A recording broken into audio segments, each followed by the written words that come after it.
তিনটি বস্তুকে প্রতিহত করার চেষ্টা করো, কাম, ক্রোধ এবং লোভ। কামনা শূন্য করো মন। ভগবান তোমার জন্য সমগ্র জগৎ সংসার সাজিয়ে রেখেছে, তুমি কেন বাবা তুমি কামনা করবে? আর তাই যদি না হবে, আমার জন্মের পূর্বেই আমার মাতৃদেহে আমার খাদ্য ভাণ্ডার পাঠিয়ে দিয়েছে, তাই না? তাহলে এহেন দয়াল ভগবান আর কি জগতে কেউ আছে? আমার মাতৃ স্তনমণ্ডলে আমি জন্মানোর পর যা কিছু খাদ্য লাগবে আমার মাতৃস্তনে সেই উপযুক্ত খাবারটা দিয়ে দিয়েছে। এহেন ভগবান, এহেন দয়াল আর কি জগৎ সংসারে দ্বিতীয় কাউকে পাওয়া যায়? তাহলে সেই ভগবানের জগতে আমরা বসবাস করে এত কিসের ভাবনা যে আমাকে কামনা করতে হবে, আমাকে কিছু চাইতে হবে? ভগবান বলেছে যে আমার কাছে যাহা কিছু চাই আমি সেইটুকু দিয়েই তাকে শান্ত করি, আর যে কিছু চাই না তাকে আমি অনেক কিছু দান করি। তাই বলেছে সুন্দর কথা, না চাহিতে চারি আপনা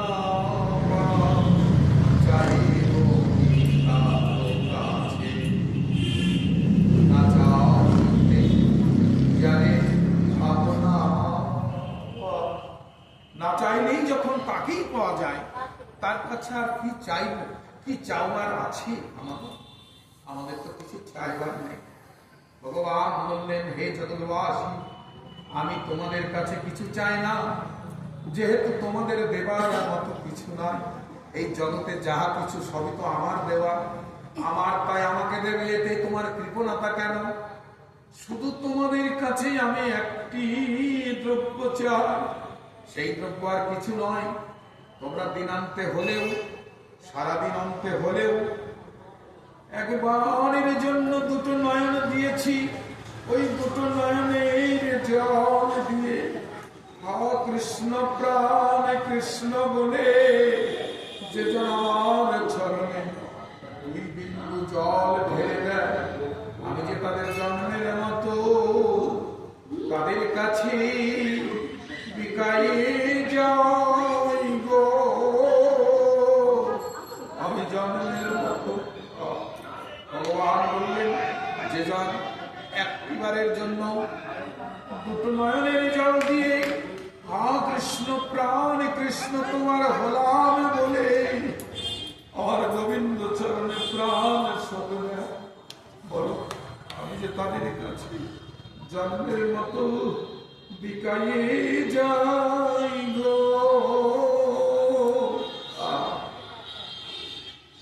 এই তো ভজন, এই তো সাধন। ভগবানকে ডাকার জন্য, ভগবানকে ভজনের জন্য বেশি আড়ম্বর কোনো প্রয়োজন নেই। ভগবান শুধু ভালোবাসে এক ফোঁটা নয়নের জল, আর কিছু। গাড়ি গাড়ি মন্ত্রের প্রয়োজন নেই, গাড়ি গাড়ি তন্ত্রের প্রয়োজন নেই। ভগবানকে অন্তরের ভালোবাসা আর নয়নের জল দিয়ে যদি ডাকা যায় না, এর চাইতে বড় মন্ত্র আর কিছু হতে পারে না। শাস্ত্রগ্রন্থে বহু মন্ত্র দেওয়া আছে ভগবানের, কিন্তু ভগবান বললেন যত কিছুই করো তার মধ্যে ভক্তি প্রধান। ভক্তি ছাড়া আমাকে লাভ করা যায় না। তুমি গাড়ি গাড়ি মন্ত্র বলছো কিন্তু ভক্তি নাই, বলো ওতে আমাকে পার। তাহলে কামনা শূন্য হয়ে ভগবানকে ডাকতে হবে। এবার বললেন ক্রোধ। এই যে ক্রোধ, এই যে রাগ, বলেন এই রাগকে সংবরণ করতে হবে। তুমি ক্রোধ করছো কার উপরে? তুমি যার উপরে ক্রোধ করছো তার মধ্যে তো তিনিই আছেন, তার মধ্যে তো তিনিই আছেন স্বয়ং সর্বং খলীলং ব্রহ্ম। পরম ব্রহ্মরূপে তিনি সর্বজীবের অন্তরে পরমাত্মা রূপে তিনি বিরাজ করছেন। তাহলে তুমি কাকে হিংসা করছো? কার উপরে তুমি রাগ দেখাচ্ছ? কাকে তুমি ক্রোধবশত আঘাত করছো? এই জ্ঞান যখন আসবে জীবের মধ্যে, এই জ্ঞানটা যখন পরিস্ফুট হবে, তখন মানুষ আর কাউকে হিংসা করতে পারবে না, কাউকে গালি দিতে পারবে না, কারোর প্রতি সমালোচনা করতে পারবে না, কাউকে ঘৃণাও করতে পারবে না।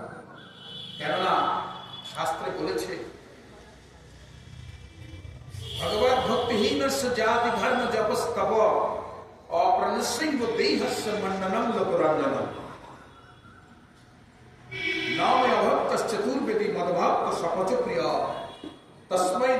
চক্রাচ্ছ সচতুর্য যথায় ভাগবতের শ্লোক দশম স্কন্ধে আছে। তাহলে এই শ্লোক থেকে আমরা জানতে পারলাম কোন ছোট জাত বড় জাত ঘৃণ্য অঘৃণ্য কিচ্ছু নেই, সবাই উত্তম, সবাই শ্রেষ্ঠ। কারণ সবাই আমরা অমৃতস্য পুত্রাহা, অমৃতের আমরা সন্তান। অনেক সময় আমাদের ভিতরে জাতপাতের একটা ছোঁয়াচে রোগ রয়েছে। ভাগবত পরিষ্কার বললেন, শ্রী গীতায় পরিষ্কার বলেছেন ভগবান, চাতুর্বর্ণাং মায়া শ্রেষ্ঠ গুণ কর্ম বিভাগ, এভাবে কথা বলা হয়েছে। ভাগবতে বললেন, প্রতিহতং ধর্মানাং ক্রিয়তে মানবাৎ সর্বং চতুর্বিধা বিন্যাসস্তেতি কর্মেষু প্রতিফলম। অর্থাৎ চারটি জাতির প্রকাশ হয় তার গুণ এবং কর্ম অনুসারে, জন্মগত সূত্রে নয়। এবং ভাগবতের শ্লোকটার মানে হলো যে তুমি যে চারটি বর্ণ দেখছো, এই চারটি বর্ণের উদ্ভব হয়েছে ভগবানের মুখপদ্ম, ভগবানের বাহুপদ্ম, ভগবানের গুরুপদ্ম, ভগবানের চরণপদ্ম থেকে। তাহলে অমৃতময় পুরুষের অংশ থেকে আমাদের জন্ম। অমৃতময় পুরুষ ভগবান শ্রী হরি, আর তার অঙ্গ থেকে আমরা চারটি জাতির প্রকাশ পেয়েছি। তাহলে আমরা কে ছোট? বদন থেকে ব্রাহ্মণ, বাহু থেকে ক্ষত্রিয়, উরু থেকে বৈশ্য, চরণ থেকে শূদ্র। তাহলে কে ছোট আর কে বড়? এর মধ্যে ভগবানের কোন জায়গাটা ছোট আর কোন জায়গাটা বড়? তাহলে এই চারটির কোনটা বাদ দিলে কি আর ভগবান থাকে? ব্রাহ্মণ বড় না, তাহলে তাহলে তাহলে এই যে ব্রাহ্মণ, বৈশ্য, ক্ষত্রিয় এবং শূদ্র চারটি জাতি প্রকাশ হয়েছে অমৃতস্য পুত্রার্থে, অমৃতের সন্তান।